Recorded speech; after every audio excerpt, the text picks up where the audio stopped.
सभी को मेरी तरफ से नमस्कार। आज का जो ये सेशन है काफ़ी इम्पोर्टेंट होने वाला है। आप लोग अगर एलाइड की तैयारी कर रहे हैं या एचपीएस की तैयारी कर रहे हैं तो उसके लिए ये काफ़ी महत्वपूर्ण सेशन होने वाला है। इसके अलावा अगर आप पीएचडी के कैंडिडेट हैं तो वहाँ पर भी ये सेशन आपके लिए हेल्प कर सकता है। स्पेशली जो बच्चे किसी भी मेन पेपर की तैयारी कर रहे हैं जहाँ पर एसे राइटिंग आती है, वहाँ पर भी ये आर्टिकल आपको हेल्प करेगा। ये आर्टिकल है गिरिराज का, और जो 17 जनवरी से लेकर 23 जनवरी तक का जो गिरिराज का साप्ताहिक वर्जन था उससे ये आर्टिकल उठाया गया है। और इस आर्टिकल में हम डिस्कस करने वाले हैं स्वास्थ्य क्षेत्र में कृत्रिम मेधा। हम हर एक बात को समझेंगे, पर एक लाइन आपके समक्ष जो इस पैराग्राफ में लिखी है वो है जो हमें हमारी सोच ने बनाया है। इसलिए इस बात का ध्यान रखिए कि आप क्या सोचते हैं। ये स्वामी विवेकानंद की लाइनें हैं और इसको आपने अपने जीवन में उतारना है। तो चलिए शुरू करते हैं सीधा। स्वास्थ्य क्षेत्र में कृत्रिम मेधा का क्या महत्व रहता है, आखिरकार इस आर्टिकल में क्या क्या महत्वपूर्ण है। पहले यहाँ से विचार बिंदु कुछ एक इम्पॉर्टेंट फैक्ट्स निकाल के रखे हैं और आपको मैं यहाँ पर समझाऊंगा कि जीवन की महत्वपूर्ण निधि क्या होती है। देखो, स्वास्थ्य के अलावा जीवन में कोई भी महत्वपूर्ण निधि नहीं है। अगर आप स्वस्थ है, हष्ट पुष्ट है, तो इसका मतलब ये रहा कि आप सबसे बड़े धनवान हैं। अगर आपका स्वास्थ्य अच्छा नहीं है तो इसका मतलब ये हुआ कि आप जीवन में कुछ भी नहीं कर सकते हैं। यहाँ पर आप पहली लाइनें पढ़ेंगे तो हमारे जीवन में सबसे महत्वपूर्ण निधि जो है स्वास्थ्य को माना गया, और स्वास्थ्य ही हमें जीवन जीने का उद्देश्य बताता है। और इसी स्वास्थ्य की वजह से हम आनंद ले सकते हैं। यहाँ तक कि हम बातचीत करें तो बिना स्वास्थ्य के कोई भी व्यक्ति कुछ नहीं कर सकता है। इसलिए अगर आप सबसे सर्वोच्च अपने आप को अगर इम्पोर्टेंस देते हैं तो स्वास्थ्य को पहले इम्पोर्टेंस दीजिए, उसके बाद अन्य जो काम रहते हैं उसको आप कर सकते हैं। फिर स्वास्थ्य के प्रकार रहते हैं, 2 तरह का स्वास्थ्य रहता है। ऐसा आपको अच्छे तरीके से समझना है कि स्वास्थ्य के 2 प्रकार होते हैं। एक तो शारीरिक होता है, दूसरा मानसिक होता है। मैं यहाँ पर आपको 2 चीज़ें बताने की कोशिश करूँगा कि आप लोगों ने जो शारीरिक शब्द है उस शारीरिक शब्द को बड़े गौर से देखना है, और गौर से देखने के साथ साथ ही इस पर बल भी देना है कि हिंदी भाषा में जाकर इसका यूज़ करना है। शारीरिक को कैसे लिखते हैं, कई बार शुद्ध अशुद्ध में ये पूछा जाता है। शारीरिक, जिन बच्चों को लिखना नहीं आता है वो गौर से देखेंगे कि शारीरिक शब्द को कैसे लिखा जाता है। आपके सामने मैंने लिख कर रखा है, और इस शब्द को बार बार यूज़ में लाना है। क्यों यूज़ में लाना है? हिंदी ग्रामर में शुद्ध अशुद्ध का एक हिस्सा रहता है। उस शुद्ध अशुद्ध में एक चीज़ और याद रखनी है कि जो मैं शारीरिक आपको बार बार बता रहा हूँ, इसको कई बार पेपर में एग्जामिनर ने ग्रामेटिकल सेक्शन में पूछा है, शारीरिक। उसके बाद मानसिक दूसरा शब्द रहता है जो आपको लिखने का प्रयास करना है। अगर नहीं पता है तो इसको लिख लेना है। जिन बच्चों को हिंदी में लिखने में दिक्कत है वो इसका प्रयास जरूर करेंगे ताकि आपको क्या हो, हेल्प मिल जाए। ये चीज़ आपके सामने मैंने रखी। अब जब आप ये सारी बातचीत कर बैठते हैं तो फिर आगे बढ़ना है।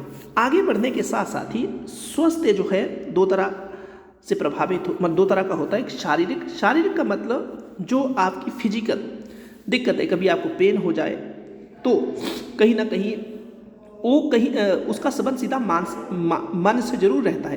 पर मान लो कि आपका कोई अंग कट जाता है तो वो शारीरिक अस्वस्थता का सिंबल रहता है, या आपका कोई पार्ट सुन्न हो जाता है वो शारीरिक स्वास्थ्य का भाग रहता है, या आप एक्सरसाइज नहीं करते वो शारीरिक स्वास्थ्य का भाग रहता है। पर आप फिजिकली काफ़ी देखने में हट्टे कट्टे हैं, पर मानसिक में सोच के हिसाब से आपकी सोच काफ़ी अच्छी नहीं है।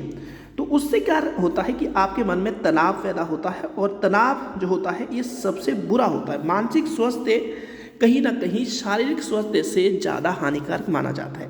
तो ये मैंने आपको बताया कि आपके लिए काफ़ी इम्पोर्टेंट ये चीज़ जो आपके सामने रखी वो आपको अच्छे से याद रखनी है। फिर नेक्स्ट बातचीत देखें, तो स्वास्थ्य सेवाएं और कृत्रिम मेधा का संबंध। देखिए यहाँ पर आर्टिकल का मतलब ही है कृत्रिम, तो इस कृत्रिम शब्द को हिंदी भाषा में यूज कीजिएगा, इसका मतलब होता है बनावटी, और इसका विलोम शब्द आप अकृत्रिम या आप प्राकृतिक कह सकते हैं। तो यहाँ पर जो इस आर्टिकल में बातचीत की गई है कि जो स्वास्थ्य सेवाएं होती है, कृत्रिम मेधा का मतलब आर्टिफिशियल प्रौद्योगिकी या जो टेक्नोलॉजी है उसको स्वास्थ्य में अगर यूज़ किया जाए, तो स्वास्थ्य के क्षेत्र जो है उसमें यूज़ किया जाए तो क्या रहता है, इसका मतलब ये हुआ कि हम अपनी जो स्वास्थ्य सेक्टर है उसको आगे ले जा सकते हैं। क्योंकि स्वास्थ्य की परिभाषा के बारे में जब भी बातचीत करें, स्वास्थ्य का मतलब ये रहता है कि अगर कोई व्यक्ति शारीरिक और मानसिक तौर से क्या है अच्छा फील कर रहा है तो उसको क्या कहेंगे, स्वस्थ कहेंगे। अगर वो अच्छा फील नहीं कर रहा है तो क्या कहेंगे, उसको हम स्वस्थ नहीं कहेंगे। और स्वास्थ्य क्षेत्र का मतलब है कि जो हमारी मेडिकल साइंस है, जो मेडिकल क्षेत्र है, वहाँ पर हम क्या क्या कर सकते हैं, किस तरीके से उस मेडिकल क्षेत्र को या स्वास्थ्य क्षेत्र को हम अच्छा से अच्छा बना सकते हैं, ताकि जो लोग बीमारियों से ग्रसित होते हैं उन बीमारियों का इलाज कैसे किया जाए। तो ये जो स्वास्थ्य सेवाओं में कृत्रिम मेधा means artificial technology, artificial intelligence का प्रयोग करके स्वास्थ्य के क्षेत्र को आगे लिया जा सकता है। तो यहाँ लिखा है कि आधुनिक दौर में जो मॉडर्न एरा है उसमें प्रौद्योगिकी और आर्टिफिशियल इंटेलिजेंस, जिसको हम कृत्रिम मेधा कह रहे हैं, इसका प्रयोग करके हम जो हमारा हेल्थ सेक्टर है उसको काफ़ी आगे ले जा सकते हैं। और इस हेल्थ सेक्टर के ऊपर जब ये फोकस दिया जाएगा तो बड़ी बड़ी बीमारियों के इलाज बड़े जल्दी से किए जा सकते हैं। तो आपको अच्छे से याद रखना कि स्वास्थ्य सेवाएं और कृत्रिम मेधा का क्या संबंध है। अगर स्वास्थ्य क्षेत्र अच्छा रहता है तो बड़ी से बड़ी बीमारी का इलाज हमारे देश के अंदर होगा। इससे हमारा जो स्वास्थ्य सेक्टर है उसमें टूरिज्म को भी बढ़ावा मिलेगा, बाहर से लोग आकर यहाँ इलाज करवाएंगे और अपने देश के अंदर जो लोग हैं उनको तो इसका फ़ायदा मिलेगा ही मिलेगा। तो ये आपको अच्छे से याद रखना। हाल ही में हमारी हिमाचल गवर्नमेंट ने कुछ एक डिसीजन लिए, जैसे अगर प्री के महत्वपूर्ण दृष्टि से देखा जाए तो राष्ट्रीय कैंसर के अंदर हिमाचल प्रदेश के किस जिले में स्थापित किया जाएगा। तो यहाँ पर अगर आप इसको पढ़ें इस आर्टिकल को, तो प्रदेश में कैंसर के बढ़ते मामलों को देखते हुए राज्य सरकार ने हमीरपुर में राष्ट्रीय कैंसर स्थापित करने जा रही है, मीन्स ऐसा उन्होंने डिसीजन लिया है। तो थोड़ा सा मैं आपको समझाऊं कि ये जो हम बातचीत कर रहे हैं, ये बातचीत जो है काफ़ी इम्पॉर्टेंट है। यहाँ पर हमीरपुर में क्या होने वाला है, एक स्वास्थ्य के क्षेत्र में कहीं ना कहीं एक गवर्नमेंट का प्रयास रहेगा। अभी कब तक ये प्रयास रहेगा ये तो बाद में बात पता चलेगी, पर अगर कभी आने वाले समय में ये सेटअप हो जाता है, ये डिसीजन इम्प्लीमेंट हो जाता है, तो आप कह सकते हैं कि हमीरपुर में क्या है, कैंसर केंद्र जो हमारा केंद्र है वो स्थापित किया जाएगा। अब कैंसर के जो रोगी होंगे उनका इलाज किया जाएगा। ये तो आपके लिए काफ़ी इंपॉर्टेंट हो गया। फिर हमीरपुर है तो वो एक अभी डिस्ट्रिक्ट है, लिटरेसी वाइज सबसे टॉप पे है, डेंसिटी वाइज सबसे ज़्यादा डेंसिटी सी की है। और दूसरी बात कहें तो डेंसिटी के साथ साथ ही, लिटरेसी डेंसिटी के साथ साथ ही आपको ये भी बात याद रखनी है कि हमीरपुर का सेक्स रेशो भी सबसे ज़्यादा देखने को मिलेगा। तो 3 चीज़ों में ये टॉप पे है। फिर ये पहले कांगड़ा का पार्ट होता था और बाद में 1 सितंबर 1972 को ये एज अ जिला के तौर पर कांगड़ा से अलग हुआ है। हमीरचंद इसके संस्थापक माने जाते हैं। इसको आपने इतना सा ही याद रख लेना है। और शिवालिक क्षेत्र में या शिवालिक क्षेत्र के साथ लगने वाला ये क्या है, क्षेत्र देखने को मिलता है। इतनी सी बातचीत आप लोगों ने बड़े अच्छे तरीके से समझनी है। तो हमारी गवर्नमेंट ने क्या डिसीजन लिया है, ये डिसीजन लिया है कि आने वाले समय में ऐसा काम किया जाएगा। अब थोड़ा सा आगे चलिए, ऑन्कोलॉजी। देखो ऑन्कोलॉजी यहाँ पर वर्ड आया है, ये जो मेडिकल साइंस है उससे जुड़ा हुआ है। ऑन्कोलॉजी का मतलब होता है कैंसर का अध्ययन। और अगर कहीं ऑन्कोलॉजी सर्जरी की बात करें तो कैंसर की सर्जरी से संबंधित होगा। सर्जरी आपको पता है चीरफाड़ होती है, अगर आपने अच्छे से पढ़ा होगा चर्क संहिता, तो पहले व्यक्ति है जिन्होंने सर्जरी के बारे में अपनी किताब चर्क संहिता में लिखा है, अच्छे से याद रखना। गैस्ट्रो का मतलब होता है जो हमारा डाइजेशन सिस्टम होता है, जिसको पाचन तंत्र कहते हैं। कहीं अगर आपका जो पाचन तंत्र है उसमें दिक्कत आ जाती है तो उसकी सर्जरी करना या उससे रिलेटेड जो बीमारी होती है उसको गैस्ट्रो का अध्ययन कहते हैं, गैस्ट्रो की स्टडी उसको कहा जाएगा। कार्डियोग्राफी या कार्डियो आपने सुना होगा, हार्ट से रिलेटेड।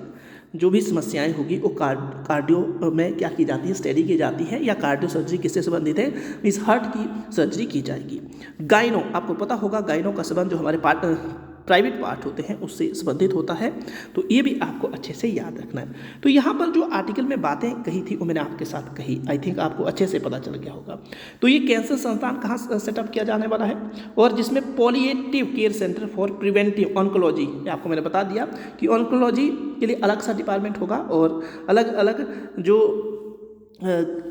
तरह का कैंसर होता है वो इसमें क्या किया जाएगा, उसके ऊपर काम किया जाएगा, उसको कहीं ना कहीं खत्म करने का प्रयास किया जाएगा। और विश्व स्तरीय डायग्नोस्टिक लैब स्थापित की जाएगी। देखो विश्व स्तरीय का मतलब वर्ल्ड लेवल पर जो विश्व के अन्य देशों में कहीं ना कहीं जो कैंसर को पहचानने के लिए, डायग्नोस्टिक का मतलब होता है पहले पहचानना है कि किस टाइप का कैंसर है, कहाँ पर है, इसका क्या असर हो सकता है। डायग्नोस्टिक एक इंग्लिश वाला वर्ड है, इसको अच्छे से समझिएगा। डायग्नोस्टिक का मतलब होता है किसी रोग के बारे में अच्छे तरीके से जानने पहचानने के बाद उसको ट्रीट करना, उसका इलाज करना। तो ये चीज़ें आपको अच्छे से याद रखनी हमारे लिए काफ़ी इंपॉर्टेंट है। तो ये जो आर्टिकल था, इस आर्टिकल का जो महत्व है हमारे जीवन में है, स्वास्थ्य क्षेत्र में कृत्रिम मेधा का महत्व, और हाल ही में हमारी जो गवर्नमेंट ने क्या डिसीजन लिए, कुछ एक वर्ड यहाँ पर आए थे जो हमारे पेपर के लिए काफ़ी इंपॉर्टेंट है। कुछ एक हिंदी की जो वर्ड थे जिसको मैंने बताया कि इस विलोम शब्द एक बताया, साथ में शारीरिक और मानसिक को कैसे लिखा जाता है, और आपातकाल स्थिति में क्या किया जाएगा, लोगों को और पर्यटकों को त्वरित सेवाएं मिले, इसके लिए जो चंडीगढ़ और मनाली राष्ट्रीय राजमार्ग है उसमें क्या किया जाएगा, नागरिक अस्पताल धर्मपुर और पठानकोट मंडी राष्ट्रीय मार्ग पर स्थित नागरिक अस्पताल पालमपुर के लिए ट्रॉमा सेंटर भी स्वीकृत किया। इसका मतलब ये हुआ कि पालमपुर में एक ट्रॉमा सेंटर भी बनाया जाएगा। ट्रॉमा सेंटर जो मानसिक तौर से प्रताड़ित लोग होते हैं उनका वहाँ पर इलाज होगा। और केंद्र सरकार के आग्रह किया है कि हमारी जो स्टेट गवर्नमेंट ने कि ऐसा काम किया जाए। ये चीज़ें आपको अच्छे से याद रखनी है जो हमारे लिए काफ़ी इंपॉर्टेंट है। और इसके अलावा अगर आप यहाँ देखें तो कुछ एक हॉस्पिटल की बातचीत की है कि लोगों को उपचार के लिए प्रदेश से बाहर ना जाना पड़े। जैसे कि आप सभी को पता होगा, Indira Gandhi medical college Shimla, super speciality hospital Chamiana Shimla, doctor Rajendra Prasad medical college Tanda तथा नाहन चंबा हमीरपुर और नेरचौक मेडिकल कॉलेजों में यूरोलॉजी जो यूरिन होता है या हमारा जो यूरिन से संबंधित जो पार्ट होता है उसको यूरोलॉजी कहते हैं। शल्य चिकित्सा आपको मैंने बता दिया, शल्य चिकित्सा का मतलब ये सारी की सारी फैसिलिटी यहाँ पर है।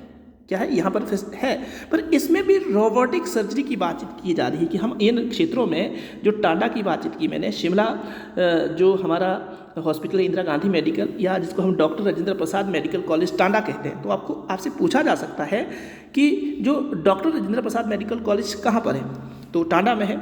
या आपसे पूछे इंदिरा गांधी मेडिकल कॉलेज कहाँ पर है, तो शिमला में है। तो ये जो मेडिकल कॉलेज है यहाँ पर ये जो कार्डियोलॉजी की बातचीत की जा रही है, यूरोलॉजी की बातचीत की जा रही है, या चंबा और हमीरपुर की जो बातचीत है, इन रीजन में भी जो ये विभाग है, इन विभागों में रोबोटिक सर्जरी भी यूज की जाएगी। देखिए रोबोटिक सर्जरी जो है कहीं ना कहीं कृत्रिम मेधा या आर्टिफिशियल इंटेलिजेंस का ही एक पार्ट है।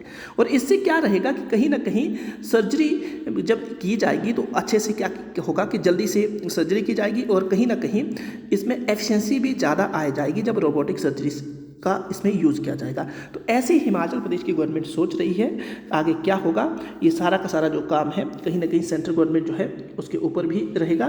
तो ये था आर्टिकल जो आपने बड़े अच्छे तरीके से पढ़ा। मुझे लगता है कि आप इसके बारे में काफ़ी अच्छे तरीके से समझ गए हैं।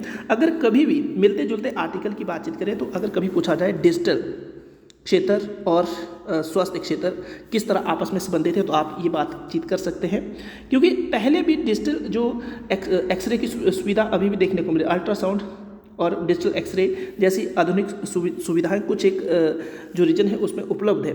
तो कुछ एक रीजन में जो उपलब्ध नहीं है उनको क्या किया जाएगा, उनको इसके साथ जोड़ा जाएगा। तो इससे पारदर्शिता, साथ में स्वास्थ्य क्षेत्र में दक्षता, जिसको हम क्या कहते हैं कि एक स्किल की दृष्टि से इसको देखा जाएगा। और आने वाले समय में हमारे देश के अंदर ई गवर्नेंस की जो महत्वाकांक्षी हिंदी में यूज़ कीजिएगा वर्ड, महत्वाकांक्षी कैसे लिखा जाता है, उन परियोजनाओं को पूरा किया जाएगा। तो हम क्या करेंगे, जो डिजिटल मार्केट है, डिजिटल जो पैटर्न है उसको अप्लाई करने में या उसको इम्प्लीमेंट या लागू करने में क्या कर पाएंगे, अच्छे से खड़े उतर पाएंगे। इससे गुणवत्तापूर्ण स्वास्थ्य रहेगा। इंपॉर्टेंस क्या रहेगी, इमरजेंसी के दौरान अच्छे से इलाज हो पाएगा। और साथ में इससे क्या रहेगा कि डॉक्टरों की कमी है, महत्व की बातचीत कर रहा हूँ मैं, महत्वपूर्ण महत्व क्या रहेगा इसका, अगर कि स्वास्थ्य क्षेत्र में मेधा का प्रयोग हो जाता है तो एक क्वालिटी गुणवत्तापूर्ण स्वास्थ्य सेवाएं मिलेगी। साथ में जो डॉक्टरों की कमी है वो भी पूरी हो सकती है, क्योंकि एक रोबोट क्या करेगा, कई डॉक्टरों का काम कर सकता है अगर इस आर्टिफिशियल इंटेलिजेंस का प्रयोग होता है। इसके साथ ही औषधियों, जो चिकित्सा में जो औषधियों का हेरा फेरी होती है, अगर वो भी रोबोटिक या आर्टिफिशियल इंटेलिजेंस के माध्यम से करवाई जाएगी तो उसमें पारदर्शिता रहने की ज़्यादा पॉसिबिलिटी रहेगी, क्योंकि उसमें रिकॉर्ड रहता है। तो कहीं ना कहीं जो औषधि का हेर फेर होता है उसमें भी क्या रहेगा, ये जो पारदर्शिता देखने को मिलेगी। और दक्षता, पारदर्शिता, ये सारी चीज़ें काफ़ी हेल्पफुल होगी। और इसके लिए सरकार क्या करने पर इस सिस्टम के माध्यम से जो ये कृत्रिम मेधा का उन्होंने डिसीजन लिया है कि आने वाले समय हम बातचीत करेंगे और इसको तैनात किया जाएगा। ऐसा सिस्टम हिमाचल प्रदेश के स्वास्थ्य क्षेत्र में लाया जाएगा, इससे यहाँ के लोगों को काफ़ी फायदा होगा। तो ये था आर्टिकल, और यहाँ से कुछ प्री के क्वेश्चन बन रहे हैं। जैसे कई बार ऑन्कोलॉजी के ऊपर क्वेश्चन पूछा गया है, गैस्ट्रो कार्डियो क्या है, गाइनो का अर्थ क्या होता है, और साथ में पहली बार जो सर्जरी की बातचीत कर रहा हूँ, सर्जरी को किसने भारत को दिया, तो मैंने चर्क की बातचीत की। इसके अलावा हमारे जीवन में सबसे महत्वपूर्ण क्या है, तो सबसे महत्वपूर्ण जो निधि है वो स्वास्थ्य है। स्वास्थ्य और कृत्रिम मेधा का आपस में क्या संबंध है, मैंने आपको काफ़ी अच्छे तरीके से समझाया। और अगर आप लोग, कोई भी जो बच्चा है पेड क्लासेस में आना चाहता है, तो क्लासेस जो है सुबह 6 बजे, 7 बजे, 8 बजे में 1-1 घंटे की क्लासेस लगी, लगातार 3 घंटे ये चलती है। उसके अलावा जो शाम के वक्त की बातचीत है, तो शाम के वक्त भी कई ढेर सारी क्लासेस चली है। अभी कौन कौन सी क्लासेस आपको देखने को मिलेगी, सब्जेक्ट वाइज क्लासेस चली है। इसके अलावा PYQ क्लास है, PYQ की क्लास है। इसके अलावा जो PYQ है 1000 क्वेश्चन की एक अलग से सब्जेक्ट वाइज एक क्लासेस चली हुई है। डिटेल में आपको इसके नोट्स भी दिए जाते हैं और साथ में आपको पढ़ाया भी जाता है। और इसके अलावा अगर किसी को नोट्स चाहिए, मॉक टेस्ट चाहिए, वो भी कांटेक्ट कर सकता है। और अगर आप ज़्यादा जानकारी लेना चाहते हैं तो आप इस नंबर पर फ़ोन कर सकते हैं 9625392020। और ये क्लासेस, इसमें क्या क्या रहता है, GS के सारे सब्जेक्ट आपको पढ़ाए जा रहे हैं एक बार। दूसरी बात, PYQ की सीरीज चली है, मॉक टेस्ट आपको दिए जा रहे हैं, कई मॉक टेस्ट बच्चे खरीद चुके हैं। GS में आपको हिमाचल भी इंक्लूड रहेगा, हिमाचल GK का स्पेसिफिकली क्लासेस लगती है, क्रैश कोर्स की क्लासेस लगती है। और अगर कोई बच्चा मॉक टेस्ट ही लेना चाहता है, नोट्स लेना चाहता है, वो भी इस नंबर पर फ़ोन कर सकता है। और एलाइड के प्री प्लस मेन की तैयारी इस मंच के माध्यम से करवाई जा रही है, प्री प्लस मेन की तैयारी यहाँ से करवाई जा रही है। अगर आप में से कोई बच्चा जुड़ना चाहता है तो जुड़ सकता है और आपको काफ़ी फ़ायदा होगा। धन्यवाद, जय हिंद।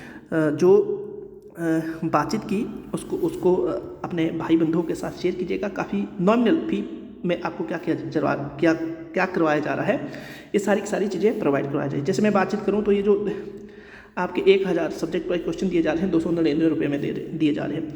जो आपका PYQ, जिसमें जितने भी पीछे 10 ईयर्स या 20 ईयर्स के जितने भी पेपर है, वो आपको 499 इसमें आपको प्रोवाइड करवाए जा रहे हैं।